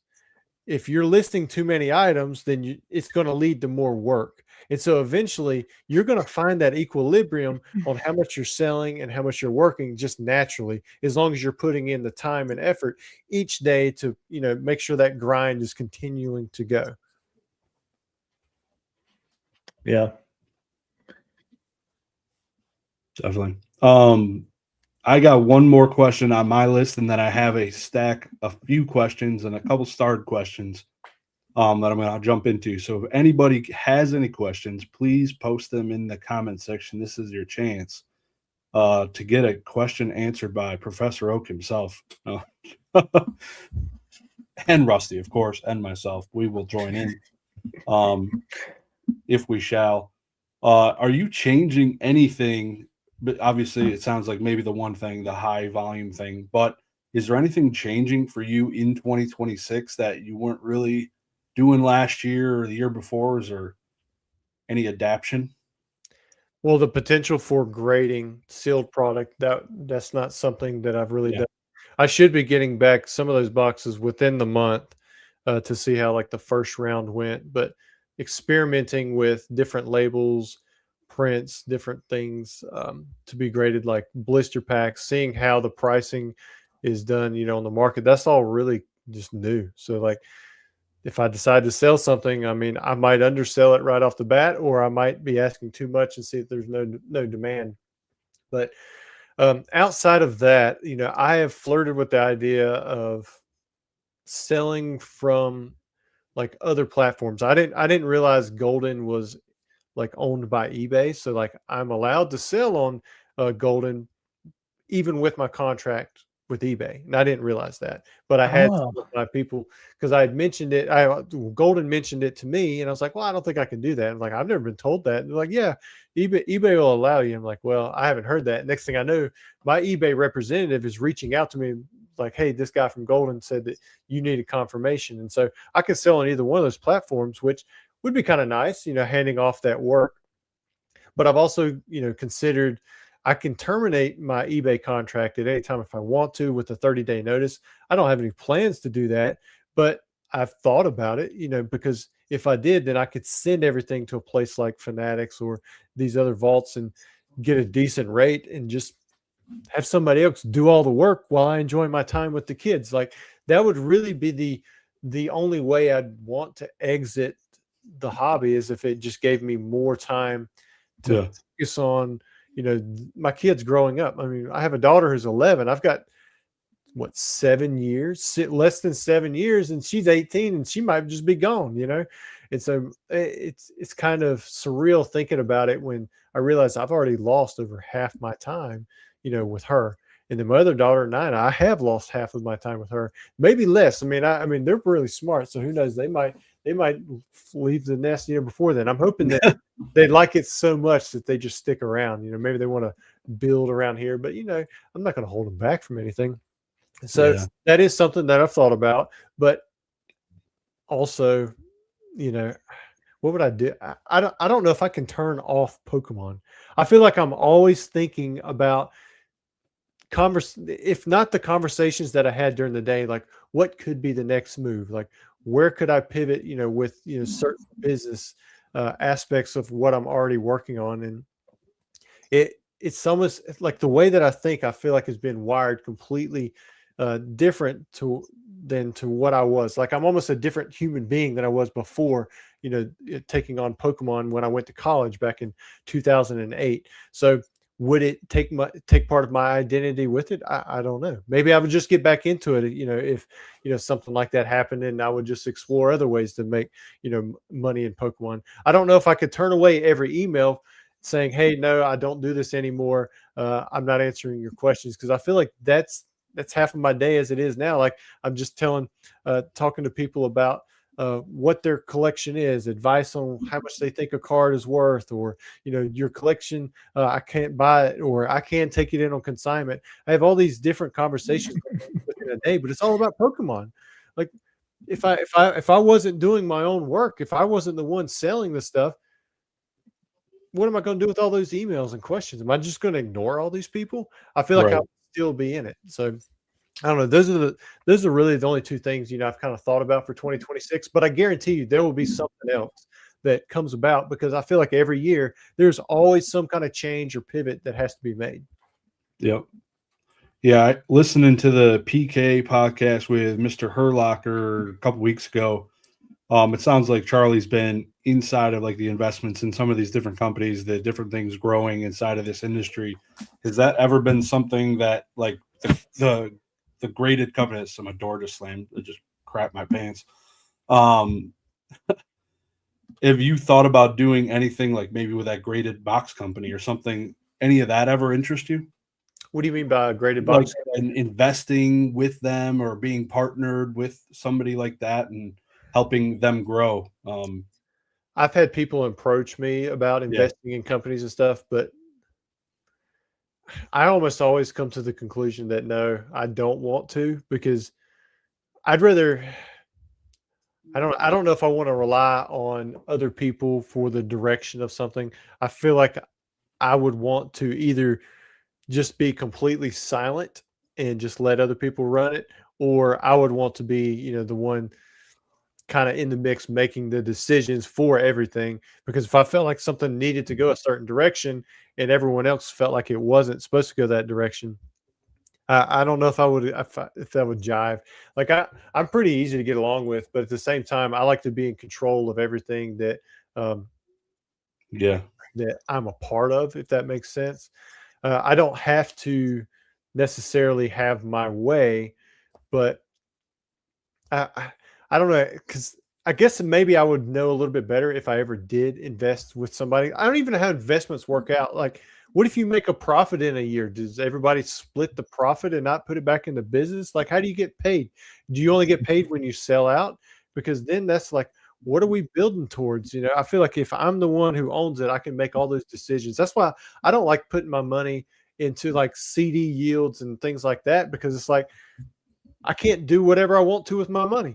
Like, even if I know that I'm only going to earn, say, 3 or 4% this year in a regular savings, at least I know that I can withdraw any amount, up to 6 times a month, and I'm fine. I can do with it whatever I need to if something does come up. And so losing that control, I think, is similar with the business when you go into it and invest with partners. There are strategic ways where you can do that kind of stuff and people can bring their strengths to the table, but I'm just not as I'm not experienced as somebody within the Pokemon space that I've been comfortable enough to step into that. Yeah.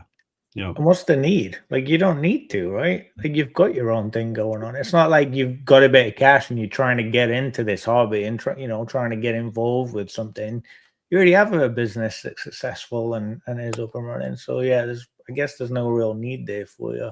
But it is interesting. Like, we've seen a lot of partnerships developing over this past year or two. Like, a lot of people kind of teaming up together on things, companies and people, I guess. Yeah, I mean, I've had people approach me like, "Hey, you supply the packs, for this business or whatever, and we'll give you 10% of the business." But I'm like, how does that translate? Like, how many packs? Like, what happens if the packs go up? What's 10% of the business? Like, do I pull out 10% every year? Of the gross profits? I mean, so to me, I'm sure there's a game plan for that kind of stuff, but to me, it's a whole lot more simple if it's like, hey, I'll sell you these packs for this price. Right. Do you want to buy them? And yes, you take them. No, all right, I'll go sell them somewhere else. Yeah. Makes sense. I got a question here from SDC. He had posted it like a couple hours before the live, so I screenshotted it, and that whatever reason it deletes it before the live starts. But he had said, can these 3 role models in the community share their thoughts on how younger collector around 12 to 14 years old can best enjoy the Pokemon card collecting? Just to clarify, SDC is not 14. I think he's probably talking about his kids. Is that the special delivery Charizard? No, I believe it's at least I know his first name. His first name starts with an S. So I would assume it could be, though. That's clever. Never thought about it. Yeah. Well, I think for me, like I think 12 to 14, you're already going to be, when I was 12 to 14, it was not cool to be collecting Pokemon. I was transitioning out of Yu-Gi-Oh! I think at that time, or maybe into Yu-Gi-Oh! And even still, that was kind of weird. But so you're already a leg up. I think collecting Pokemon now is a complete different experience for you as a coming of age teenager, or for a coming of age teenager if this isn't you. But I mean, I don't know where you're at monetarily, but whatever money you do have, if you want to spend it on Pokemon, spend it on Pokemon. If you get to a point where you're not having fun with it and you want to go to the movies or enjoy your time with your friends, or spend it on somebody's gas money so that they can take you to go play basketball somewhere with a bunch of friends, do that. I would say whatever you are enjoying, just let it come naturally. I wouldn't turn it into this investment vehicle now. You're a kid. Unless you're telling me that you get this giant allowance and you just need to have money to be invested into something because you don't know what to do with it.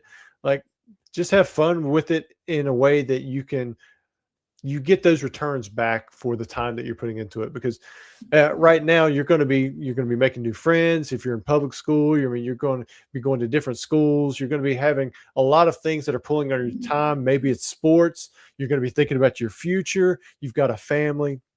And so Pokemon, while that was your question, I would just make sure that whatever you're doing, I mean, if you're going to Pokemon leagues, that could be a good way that you could interact within the hobby. If you don't have that big chunk of change, and maybe you can get in there, you can trade, you can get a feel for how people interact with each other.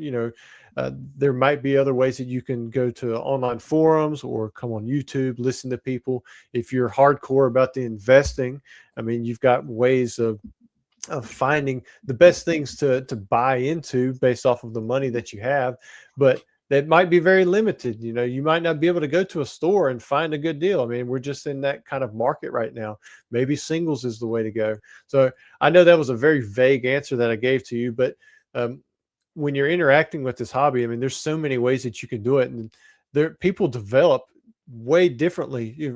I guarantee what I collect is not what Professor Oak collects. It's not what the Green Shiz over here collects. It's not going to be what, my collection is going to be unique, and that developed over years and years and years. Like, nobody wanted uncut sheets when I first started. I was buying uncut sheets for $20 a piece, and still I could get as many as I wanted, and nobody wanted them. It was Neo Genesis common uncut sheets all day long, pallets, $20 a piece. And that was a lot of money because it was mostly shipping. Yeah. But that developed into something that I really enjoyed. And if you find something that you are collecting it and you just don't like it, then just pivot to something that you do like. It doesn't have to be super complicated. If just kind of go off the what you're feeling, but don't get into debt. You shouldn't be able to get a credit card yet. You're 12 to 14. But when you get to that age, like, don't go down that route until you are financially responsible enough to be paying off those debts for the rewards that you get. But there's a lot of advice that we could go into on that. I'll go ahead and stop since you guys haven't got to talk yet. Go ahead, Oak. No, I mean, that was you said, sorry, it's a vague answer. I don't think that was vague at all. I think that was really well-rounded. Like, that was a solid response. I think for me, it's kind of similar. You touched on it on a couple of parts. I really think that knowledge is the best thing to start with. Like, it is a bit of a vague question. I don't know if this 14-year-old is just getting into it or if they already have been playing around or whatever. Like, if I'm thinking right now of a kid, for instance, getting into the hobby and collecting cards, you got to explore. Like, you need to, like, look, is there look at the cards, play with you got to play around with it. You got to buy some, look at different sets, look at older stuff. Is there a certain generation that you like? Is there a certain artist, an illustrator that you like, or a certain Pokemon, or 3 Pokemon or something? You just got to, like, buy it. Like, I would say 90% of cards are $1, right? Like, at least 90%. Like, they're nothing. It's only the 10% that are something, really where you got to figure out a budget. You can go on TCG Player and buy a bunch of cards real cheap.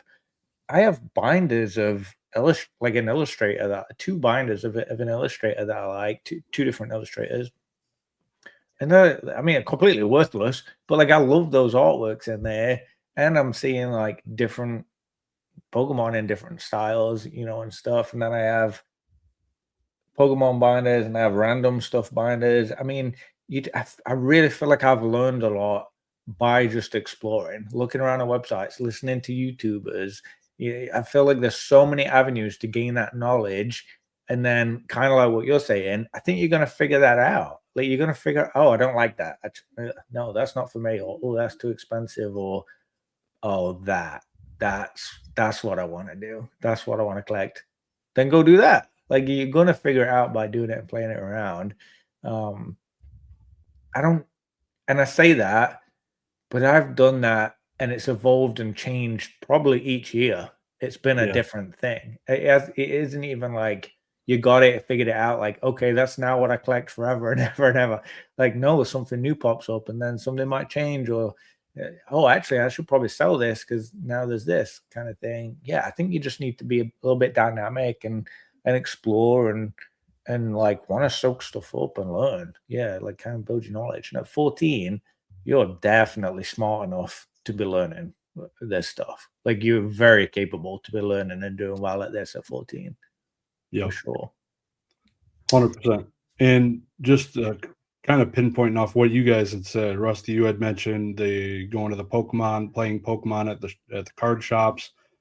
That's a huge one where you can just interact with people your age and do some trading. That would be a big one. And then there's different YouTube channels that you can interact with. Sleeve No Card Behind comes to mind. Shout out to them. And it's just huge, just educational. Pokemon Classics is another one.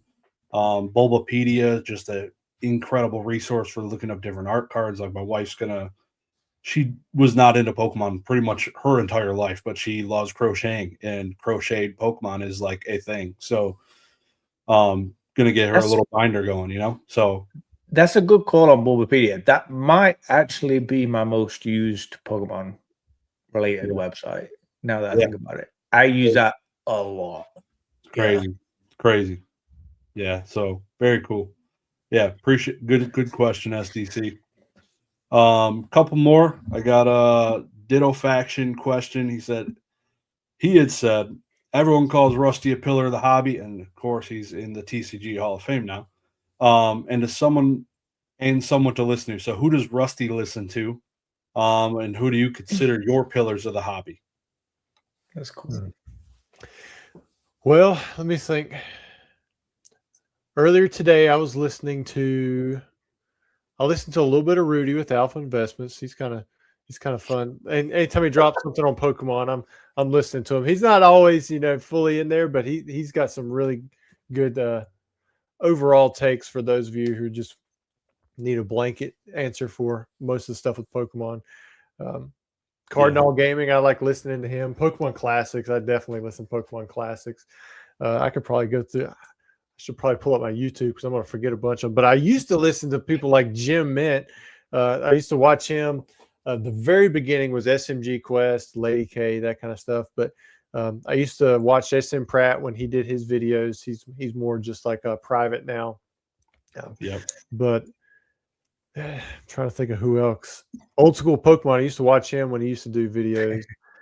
Dan Catch 'em All. I used to watch more of his. Now they're almost too long for me, so I don't watch as many of them. But I usually listen to parts of his. There are some newer guys that I've been listening to just here and there, just to kind of make sure I'm getting their takes on everything. But sometimes I don't want to get into all the noise. But like Nostalgianomics, he's somebody that I haven't watched too much in the past, but I've listened to a few of his takes recently, and I don't know, I feel like they're maturing with time. And so like it's kind of cool to see, some of that stuff change too, even with some of these guys. But pillars of the hobby, for sure. I mean, Jim Mint was the guy who inspired me to go after the PSA, after the grading stuff. And like he was the main person for me going that direction. And I worked with Gary, King Pokemon, a lot in the beginning days on eBay. He always was very encouraging, always trying to, like, I was basically nobody when I first got on there, but he was on there, and he still tried to work with me on different deals. And he stayed in touch, and he's always like bringing up other people as well, like trying to encourage them. Somebody that many of you may not know is Rock Carolina. He was a pillar for me in the beginning on eBay. He was another guy that I worked with. He sold promos. He sold the exact same stuff as me, but anytime he had a big deal, anytime I had a big deal that I couldn't handle, like we would bring each other in on it, and then we would be competing, selling the same stuff on eBay. So it was kind of funny. But I met him a few times, in person. I remember the first time I saw him in Raleigh, because like when I was in Raleigh, I was at NC State. As soon as I graduated, he actually went there for his graduate school. So like we were kind of like shaking hands as we were coming in and out. But I would still go see him every now and then. But the first time I remember seeing him in an apartment there, he had a magical clock up on the wall, and seeing that thing go off, like that memory, I mean, it just stuck with me. And eventually, I had to get one. Then I got another one, and I got another one. And ever since then, I've kind of like passed them off to other people as well. But man, there's several other pillars. I always forget, all the different names, but these are some of the people that, I've worked with personally a lot, maybe more recently, some, a long time ago. And I'm sure there's room for more in there too, for you guys. Yeah. So many. Yeah. There's so many people that just been soaking stuff up from for years now. I mean, literally for years. It's crazy to think how long we've been kind of a part of this space. And yeah, I mean, all those names you mentioned, they all have something unique that they bring, and like they're like piece of the puzzle kind of thing. It's really cool. It's probably the best thing about the hobby for me now at this point is the community. Yeah, it's the other people in it. Yeah, take me back to some of the earlier CollectCon days when everyone was going, because there was only like 4 during a year, 5 or 6. Now it's like a big 24. deal. Yeah. Now it's 24 or something insane. So everyone's a lot more spread out. They're not traveling to as many. People were flying east to west coast all the time. Like it was cool getting us all. I remember that first Charlotte. that I went to. Everyone going to, I don't know, Johnny Black's or so. I forget what it is, but it was like 25 of us inside of this bar and grill, just playing darts, just having a good time. All these different groups talking. Such a good time. Very cool. Not going to get into all my pillars at this time, just for the sake of time. We got another question.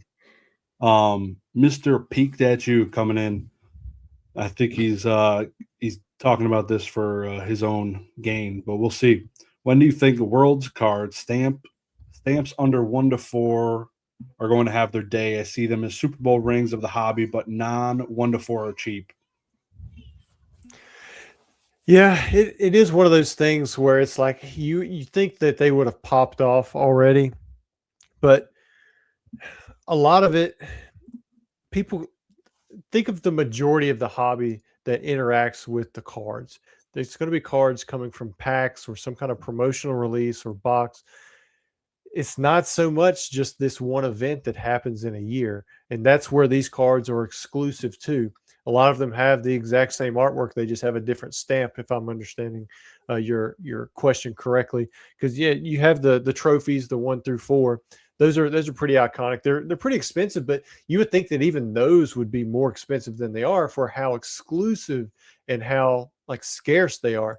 But like the lower stamped ones, you got your top 16, top 32, top 8, semifinals, finalists. Some cards have the champion, stamp, but then your finalists as well. But I don't know for sure that the same demand is there, because a lot of what we determine now for the value of cards that come out of a set, people are immediately saying something's good or not based on the artwork. And I don't know if that stamp on a trainer is going to be enough to make those like super high in demand. Maybe there will come a day for that, but right now we're not seeing that in the market in a trend. Like for a while there, I was convinced that the sample cards, the e-reader sample cards, those were all going to be like golden, because they were so limited. They say the word sample on it, English on the front, Japanese on the back. But really, the only one that matters is Pikachu. The rest of them have been stale and stagnant for a decade. I mean, they've just sat around. You can probably, if I took every one of the samples, threw them in auction, most of them would probably get between $1,000 and $2,000 in a PSA 10, just like they were when I was buying them many years ago. Why? Because people, I mean, the artworks are already there. It's not really anything that's super iconic that they're connecting to. And so I think that is the main thing that holds back the stamped cards that come from like the worlds. Again, I could be wrong there, because a lot of them do have like Pikachus and different things on them. But I think that the World Championship Pikachu EX that was released in Japan in 2023, I like that one better than all of the trainer ones, because it's a cool looking Pikachu that is on there, and it was more mass readily available in that Yokohama deck. And so even though those other cards, they're way more scarce, they're tied to an event, they've got Pikachus in them half the time, it doesn't matter, because only the exposure was only there for a certain amount of people. And a lot of them, they just all share the same artwork. And it's on a trainer, which again, I think is a hindrance for the value. I think there's also an element of like ignorance. And like, I don't mean that like in a bad way. I'm not name calling people, but I think like some people just don't really know what they are. And it's really hard to connect and want to buy something if you don't have some kind of connection, some relationship of understanding of like, what even is this? Like, I would imagine if you ask 90% of Pokemon card collectors if they know what a Worlds card is, they wouldn't know, despite how much of a big deal it is. Like, I think a lot of people wouldn't. Like you just mentioned, the top 8, top 16, top 32, like a lot of them would have no idea that is even a thing. They even exist. So, I mean, honestly, if I were you, Peak, it was Peak that asked that, right? He asked that. Yeah. Like, dude, make videos on them. Like, educate people. Like, literally make videos. Talk about what is Worlds? How does someone win it? What do they look like? What's the difference between each generation, each year, all the different artworks and stuff? Like, show us, tell us, educate us. The more people are exposed and educated and know about it, I mean, the more they're just going to catch their eye. Oh, I love that. I want that. Oh, that sounds cool. There's not many of those. Yeah. Like, I think that would go a long way. But I do agree with you, Rusty, on like how special are they if people aren't at the moment going crazy for them? Like, there is a bit of an indicator, and I am a believer in if it walks like a duck and it talks, if it quacks like a duck, it's probably a duck. Like, I think there is an element of that, but I do think things could improve somewhat, with a bit of education, with people understanding what they are and how they came to be. I guess, yeah. Yeah, that's my take. What about you, Josh? Way above my pay grade. Yeah, Way above. I collect Yu-Gi-Oh cards. Is that why? Is that a part of it too? Yeah, it's part of it. Like I've almost no interest in prize cards myself.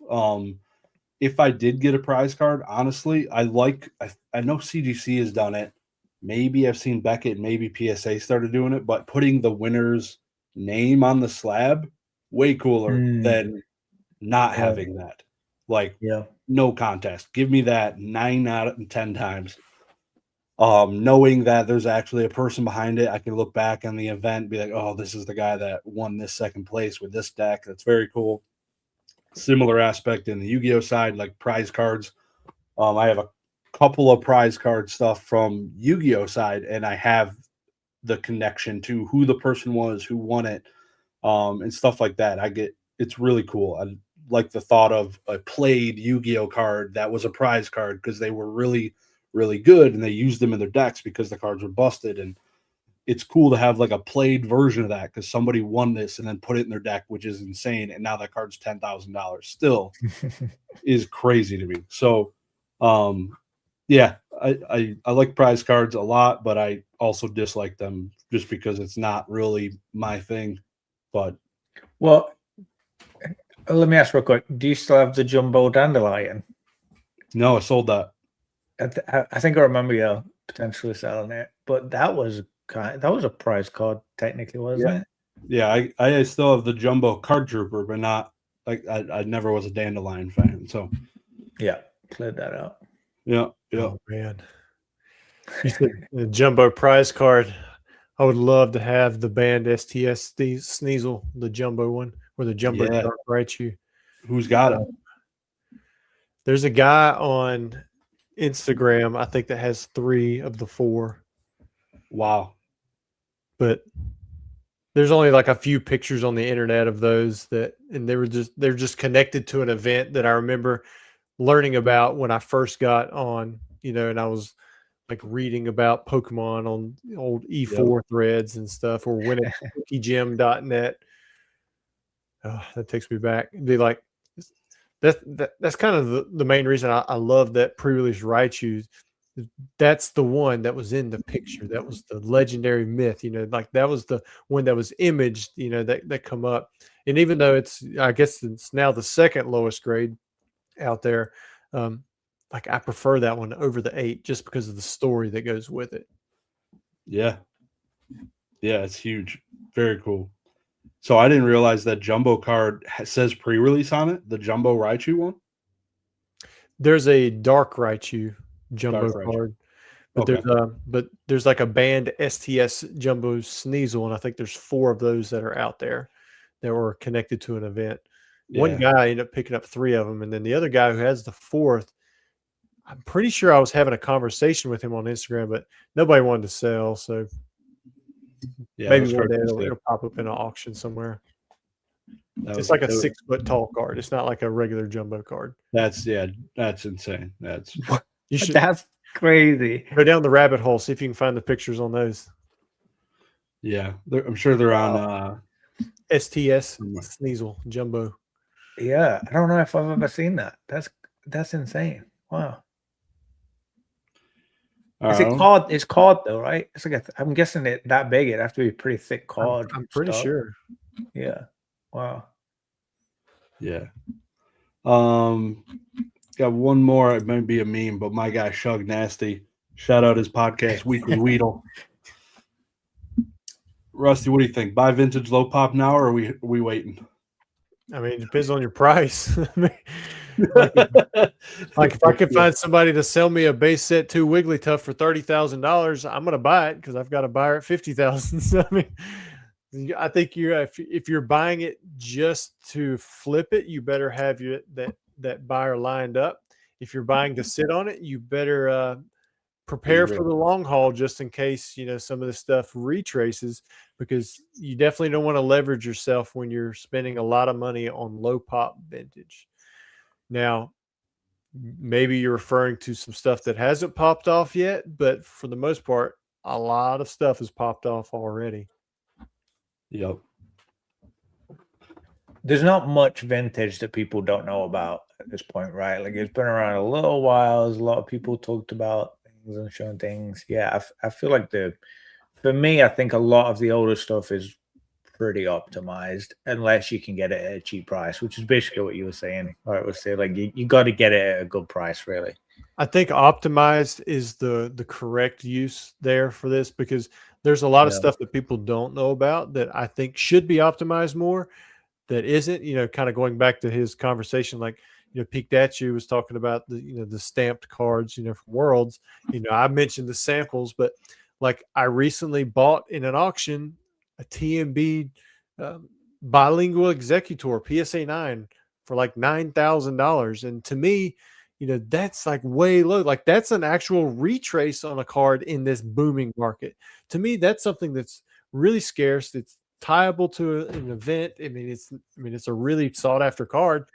Yeah. For that price, like that's one of those cards where if it would have went 5 or 10x, like that wouldn't have surprised me. But instead, it's went back. Like it's went down. It's like half of what it was, a year or two ago.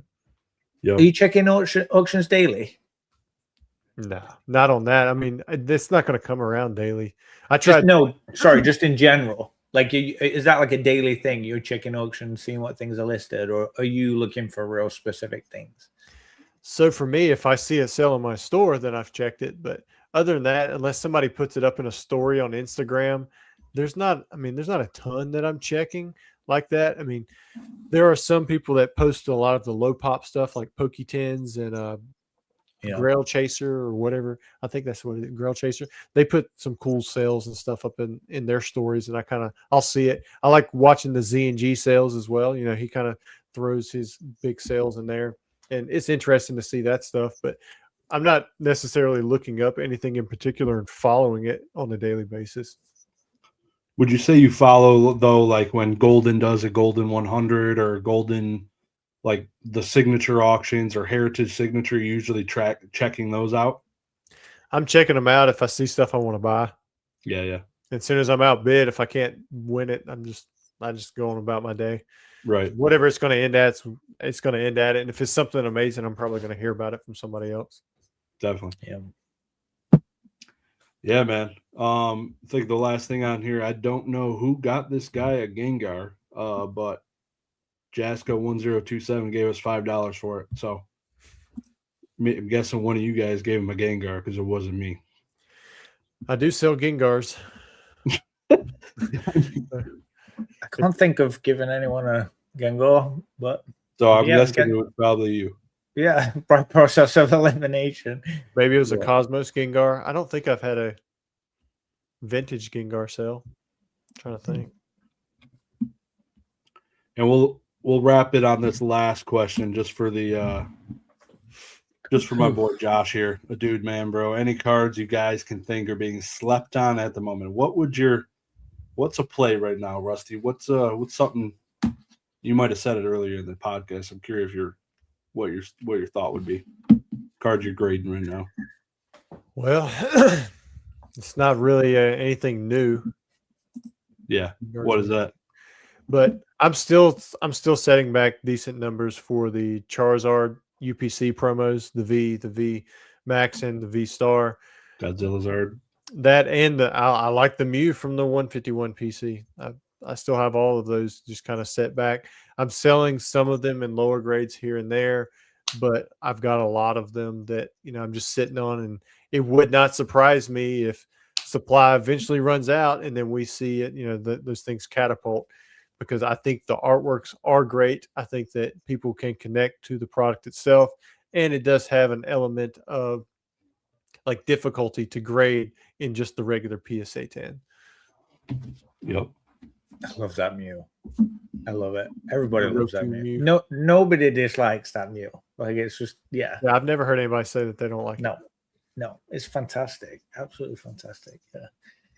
Well, this has been awesome. I'm so glad that you were able to make the time for this. I'm so thankful for you, Rusty. This was great. I feel like we had a really good conversation. Yeah, it was awesome. Definitely, dude. It's I think this might be the longest episode we've ever had. 106 episodes. Don't think we've ever gone an hour and 50 minutes. I don't think so. Maybe when we opened Lord of the Rings for like 3 hours or whatever it was. Did I ramble too much? Yeah. No, great. I loved your responses. Yeah, I feel like inspired. It was brilliant. Yeah. Yeah.